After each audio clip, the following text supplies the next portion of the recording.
চিন্তা করেন, আজকে রাতে শুয়ে চিন্তা করবেন যে আপনি পৃথিবীতে নাই, আপনি ডেড, আপনি মারা গেছেন। এবার চিন্তা করে দেখেন আপনার পরিবার, আপনার সমাজ, এই বিশ্ব, এই রাষ্ট্র, এগুলোর কোনো কিছু যায় আসে? কেউ আপনার খোঁজ নিতে আসবে কখনো?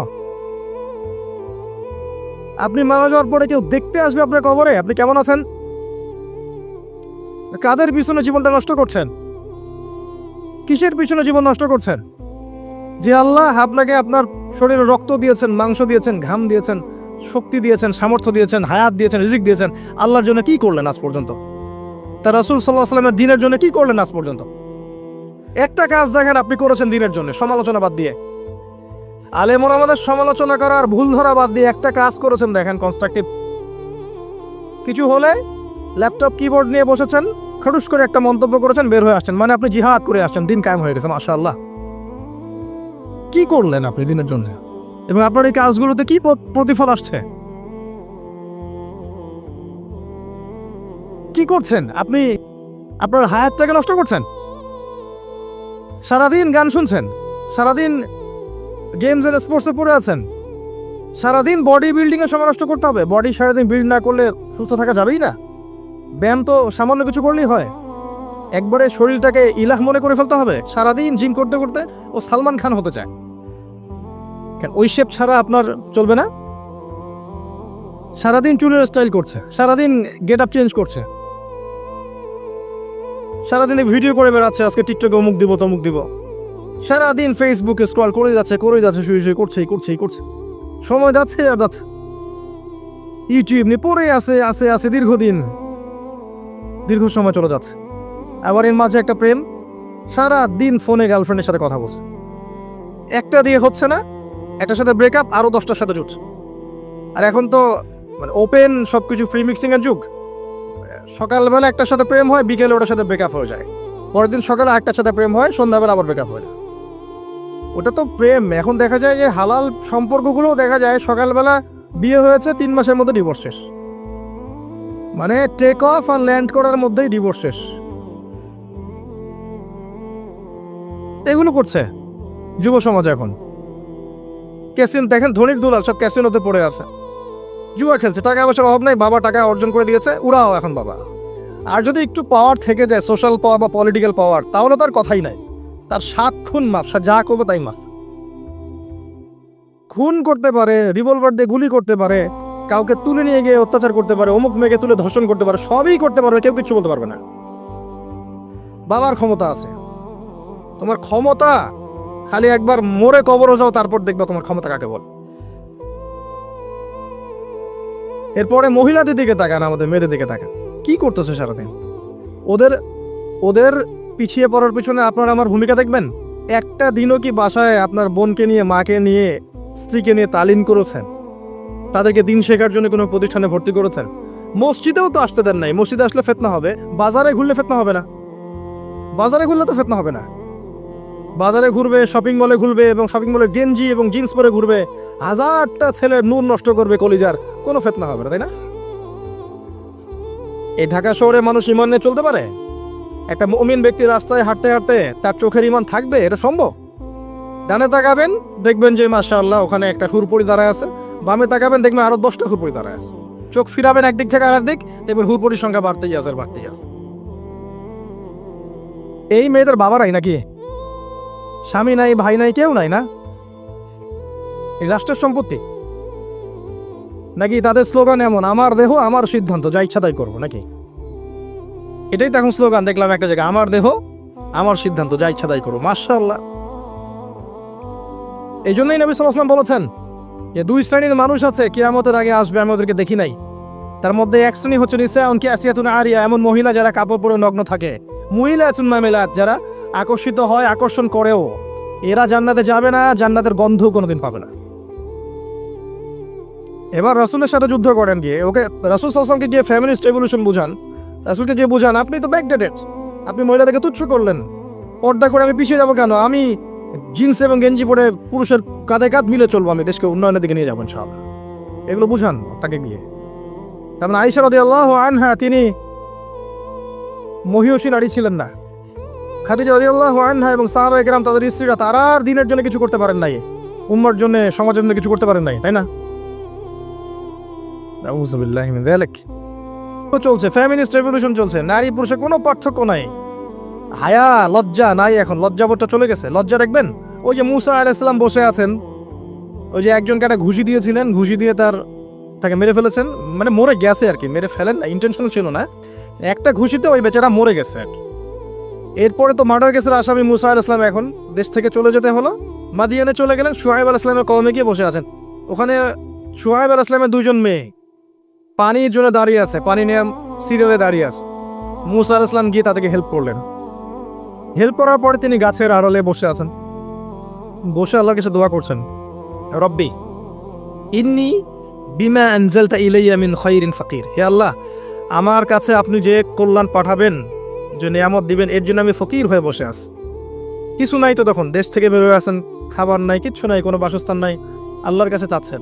এবার ওই দুইজন মেয়ের মধ্যে, শুআয়ব আলাইহিস সালামের দুই মেয়ের মধ্যে এক মেয়ে হেঁটে হেঁটে আসছেন, তার ওই হাঁটার বর্ণনা আল্লাহ পাক কোরআনে দিয়েছেন। সুবহানাল্লাহ বলেন, তিনি কিভাবে হেঁটে এসেছেন এই বর্ণনা আল্লাহ পাক কোরআনে দিয়েছেন। লাজুক পায়ে সে হেঁটে আসলো মুসার কাছে। এখনকার এই পশ্চিমা সভ্যতার আদলে গড়ে ওঠা মেয়েরা লাজুক পায়ে হেঁটে আসে? লজ্জাবোধ আছে কোনো? সুবহানাল্লাহ। দেখবেন ওই হেঁটে আসার পরে বলছেন যে আমার বাবা, মাথা নিচু করে, চোখ নিচু করে বলছেন যে বাবা, আমার বাবা আপনাকে ডাকছেন বাসায়। মানে কথাটা বলতে লজ্জা পাচ্ছেন, কারণ তার বাবার কোনো ছেলে নাই। এবার তিনি যখন গেলেন, তার বাবার নাম শুআয়ব আলাইহিস সালাম, তিনি একজন নবী, তিনি মুসা আলাইহিস সালামের সাথে তার এই মেয়ের বিয়ে দিলেন। এবার মুসা আলাইহিস সালাম, মোহর কি ছিল? 8 বছর চাকরি করতে হবে, আর যদি তুমি চাও তাহলে 10 বছর পূর্ণ করতে পারো। তো এখান থেকে একটা প্রমাণ আছে যে দেনমোহর কিন্তু বাকিও রাখা যায়। এটা কিন্তু একটা দলিল যে আপনি কিছুটা দিবেন, কিছুটা হয়তো মিউচুয়াল করে পরে দেওয়ার সুযোগ আছে, একটু পরে দেওয়ার সুযোগ আছে, তবে সুপুরুষ তারা যারা একবারে দিয়ে দিবে। যাই হোক, ওই মেয়ের হেঁটে আসার লাজুক ভঙ্গির কথা কোরআনে বলা আছে। এখন দেখেন তো, এই হায়াটা কি আছে নাকি সমাজে? শহরের মধ্যে আছে ফ্যাশন, এই যে আপনি চেহারাগুলো দেখলে মনে হবে যে বাসায় আর মেকআপ বক্সে কিছু বাকি ছিল না। আর একটা বিষয় মনে রাখবেন, যত অশ্লীলতা ছড়াবে এই নগ্নতার মধ্য দিয়ে, তত বেশি সমাজে জেনা এবং ব্যভিচার আর ধর্ষণ বাড়তে থাকবে। আপনি আইন দিয়ে, প্রশাসন দিয়ে কিছুই করতে পারবেন, এগুলো বাড়তেই থাকবে, বাড়তে থাকবে, কারণ এটা একটা চৌম্বক আকর্ষণ। এই মেয়েরা এভাবে বের হবে, আর এদিকে একদল ছেলেও রাস্তায় বের হবে, যেই ছেলেরা সারা রাত পর্ন দেখেছে। ভালো করে বোঝেন, এই মেয়েরাও বের হবে রাস্তায় এখনকার সমাজে, ওই ছেলেরাও বের হবে রাস্তায় যেই ছেলেরা সারা রাত পর্নোগ্রাফি দেখেছে। এবং সারা রাত পর্ন দেখতে দেখতে ওদের মাথাটাকে এই দাজ্জালের সভ্যতা ওয়াশ করে ফেলেছে। ও আর একটা মেয়ের দিকে সম্মানের চোখে তাকাতে পারবে না। ও একটা মেয়ের দিকে তাকাবে ভোগের দৃষ্টিতে, সম্মানের দৃষ্টিতে না। যদি সে কখনো সুযোগ পেয়ে যায় একটা মেয়েকে একা, দেখবেন ঠিকই রেপ করে ফেলেছে। এর মূল কারণ কিন্তু পর্নোগ্রাফি এবং এই বেহায়াপনা, অশ্লীলতা। এই দুটাকে ব্লক না করতে পারলে এবং পর্দা এবং শালীনতা নিশ্চিত করতে না পারলে ধর্ষণ ঠেকাতে পারবেন না, ঠেকাতে পারবেন না। ওই যে কক্সবাজারের ঘটনা দেখলেন, কি হলো? আর যদি অবস্থা এমন হয় যে কেউ এগুলো কাজ করে পার পেয়ে যাচ্ছে, কোনো রকমের বিচারও হচ্ছে না, বিভিন্ন শেল্টারে পার পেয়ে যাচ্ছে, তাহলে তো অবস্থা আরো বেগতিক। এই হলো আপনার যুগ, আখিরুজ্জামান, যেখানে জেনা বাড়তেই থাকবে, ব্যভিচার বাড়তেই থাকবে, বেহায়াপনা বাড়তে থাকবে, রিবা বাড়তে থাকবে, মানুষ দিন দিন থেকে বিচ্যুত হয়ে যাবে, সমাজে ন্যায় অন্যায়, হক বাতিলের মানদণ্ড উঠে যাবে, হালালকে মানুষ হারাম করে নেবে, হারামকে হালাল করে নেবে, সময় সংকুচিত হয়ে আসবে, আল্লাহর মহামারী, ভূমিকম্প, জলোচ্ছ্বাস বাড়তে থাকবে। এইগুলো হচ্ছে আপনার শেষ জামানা। এই জামানা আপনি আছেন, এই জামানায় কান্ডারি হবে যুব সমাজ, যেই যুব সমাজ এই বিষয়গুলো করছে। এখন কি করবেন, কি করতে পারেন? আমি নিজে একজন যুবক, আপনাকে নসিহত করছি। দেখেন, আল্লাহ পাক হেদায়েত এবং বুঝ সবাইকে দিবেন না। আল্লাহ যে আপনাকে কথাগুলো শোনার তৌফিক দিচ্ছেন, বোঝার তৌফিক দিয়েছেন, আপনার কান পর্যন্ত পৌঁছে দিয়েছেন, আপনি সৌভাগ্যবান। আল্লাহ পাক সবাইকে সুযোগ দিবেন না। 1999টা মানুষ জাহান্নামে যাবে, 1999টা মানুষ জাহান্নামে যাবে। এটা হাদিসে আসছে সহিহ বুখারীতে 4 বার। আর আল্লাহ পাক সূরা আরাফের 179 নম্বর আয়াতে ওটাও বলেছেন, ওয়ালাকাদ যারা'না লিজাহান্নামা কাসীরাম মিনাল জিন্নি ওয়াল ইনস। প্রচুর জিন আর মানুষকে দিয়ে আমি জাহান্নাম পূর্ণ করে দেব। লাহুম কুলুবুন লা ইয়াফকাহুনা বিহা, হৃদয় ছিল উপলব্ধি করতো না। ওয়া লাহুম আযানুন লা ইয়াসমাউনা বিহা, কান ছিল শুনতো না। ওয়ালাহুম আ'য়ুনুন লা ইবসিরুনা বিহা, চোখ ছিল দেখতো না। উলাইকা কাল আনআম, এরা ছিল গবাদি পশুর মতো। বাল হুম আদাল, বরং তার চেয়ে নিকৃষ্ট। উলাইকা হুমুল গাফিলুন, একই ক্যালকুলেশন, 1999 জন মানুষ জাহান্নামে যাচ্ছে। তো আপনি সৌভাগ্যবান, কারণ এই কথাগুলো আপনার পর্যন্ত পৌঁছেছে। আপনার প্রথম কাজ হচ্ছে আগে তওবা করা। আমার সাথে পড়েন, আস্তাগফিরুল্লাহ আল্লাযী লা ইলাহা ইল্লা হুয়াল হাইয়ুল কাইয়ুম ওয়া আতুবু ইলাইহি। আস্তাগফিরুল্লাহ আল্লাযী লা ইলাহা ইল্লা হুয়াল হাইয়ুল কাইয়ুম ওয়া আতুবু ইলাইহি। আস্তাগফিরুল্লাহ আল্লাযী লা ইলাহা ইল্লা হুয়াল হাইয়ুল কাইয়ুম ওয়া আতুবু ইলাইহি। তওবা করেন আল্লাহর কাছে। তওবা করার পর কি করবেন যুব সমাজ শুনেন? তওবা করার পর আজকেই গার্লফ্রেন্ডকে বলে দিবেন আজকে সম্পর্ক শেষ, আর আমি নেই, শেষ। ওইটা রাস্তা বন্ধ করেন, কারণ এটা আপনার জীবনের সবচেয়ে বড় ফিতনার রাস্তা। আবার সে যদি বলে যে সত্যি বলছো তুমি, আর কথা হবে না, তারপর কালকে সকালে আবার ফোন দিয়ে বলে আরেকটা বার শুধু কথা বলতে চাই, একটা বার দেখা করতে চাই, এটাই শেষ, আর দেখা করতে চাবো না, এই ফাঁদে আবার পা দিয়েন না, তাহলে সারা জীবন আর শেষ হবে না কখন। নাম্বার ডিলিট করে ডিসকানেক্টেড হয়ে যান। আর যদি দেখেন যে না, আসলে তার মধ্যে দিনের কিছুটা বুঝ আছে, আপনার একটা রিজিকের সোর্স আছে, হালাল রিজিক খাচ্ছেন, মাশাআল্লাহ, চাকরি করছেন বা ব্যবসা করছেন, কিছু একটা করতে পারছেন, তার বাবার কাছে গিয়ে তার হাত চান বীর পুরুষের মতো, গিয়ে বলেন যে আমি আপনার মেয়েকে বিয়ে করতে চাই। যদি বয়স হয়ে যায় এবং তাদের মধ্যে একটা কুফু হয়ে যায়, আপনি বিয়ে করে ফেলেন, সিম্পল। প্রেম করতে যাচ্ছেন কি জন্যে? প্রকৃত প্রেম শুরু হবে বিয়ের পর ইনশাল্লাহ। সব বুঝেন? ঠিক বলছেন? মানে এগুলো করছেন আগে? প্রকৃত প্রেম শুরু হবে বিয়ের পর, বিয়ের আগে নয়। পৃথিবীর যত দাম্পত্য জীবন আছে, কোন দাম্পত্য জীবন কি আয়েশা রাদিয়াল্লাহু আনহা রাসূল সাল্লাল্লাহু আলাইহি ওয়াসাল্লামের মতো মধুর হবে? এই প্রেমগুলো পবিত্র না? আমাদের নবী তার স্ত্রীর সাথে রাতের বেলা দৌড় প্রতিযোগিতা করেছেন, চিন্তা করতে পারেন। তার সাথে চাঁদ দেখেছেন। এমনকি তিনি বলেছেন, একটা জায়গায় পেয়েছি আমি, যে আয়েশা রাদিয়াল্লাহু আনহা যেখানে গোশতের যে জায়গায় কামড় দিতেন, নবী সাল্লাল্লাহু আলাইহি ওয়াসাল্লাম ওইখান থেকে নিয়ে সেখান থেকে কামড় দিতেন। এত রোমান্টিক হবে? আমাদের কারো কিন্তু ম্যারিড লাইফগুলো এমন হবে না। তাই পবিত্র সম্পর্কের মধ্যেই আপনি প্রশান্তি পাবেন, অপবিত্রতার মধ্যে কোনো প্রশান্তি নাই। বিয়ে করেন, সামর্থ্য থাকলে বিয়ে করে ফেলেন। আর যদি দেখেন যে রাজি হচ্ছে না বা তার মধ্যে দিনদারিতা নাই, আপনার ইনকামের সোর্স নাই, আপনি সবর করেন, ওটা ছেড়ে দেন। আল্লাহ পাক আপনাকে ইনশাল্লাহ নেককার স্ত্রী দান করবেন। ইনশাল্লাহ স্ত্রীর অভাব আছে, মেয়ের অভাব।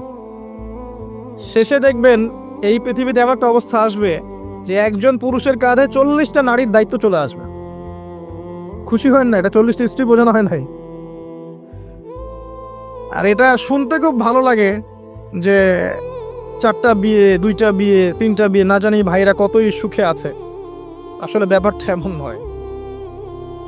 একটা ডিল করে অনেক কষ্ট, 2টা 3টা 4টা তো আরো বেশি কষ্টের। আর এই দিল্লি কা লাড্ডু যারা খেয়েছে তারাই জানে যে স্বাদ কেমন। তো যদি সম্ভব হয় বিয়ে করে ফেলেন, সম্ভব হচ্ছে না ছেড়ে দেন। আপনাকে আল্লাহ পাক ইনশাআল্লাহ দেখবেন নেককার স্ত্রী দিবেন। আল্লাহর কাছে চাবেন, কিভাবে চাবেন? সেজদায় দোয়া করবেন, হাত তুলে দোয়া করবেন, তাহাজ্জুদে দোয়া করবেন, বলবেন রব্বানা, বলেন হাব লানা মিন আজওয়াজিনা ওয়া যুররিয়াতিনা কুররাতা আ'য়ুন ওয়াজআলনা লিল মুত্তাকিনা ইমামা। এই দোয়া করবেন, আল্লাহ দিবেন ইনশাআল্লাহ। ইস্তেখারা করবেন, ভালো মন্দ যাচাই করবেন। আবার ইস্তেখারা করে মনে করেন একদিকে মন ঘুরে গেল, দেখলেন যে বোরখা পরা মেয়ে, মাশাআল্লাহ, মেয়ে দেখতে গেছেন। এখন বোরখা দেখেই সেখানে ফিদা হয়ে যাওয়ার দরকার নাই, কারণ সব বোরখার পিছনেই দিনদারিতা থাকে না।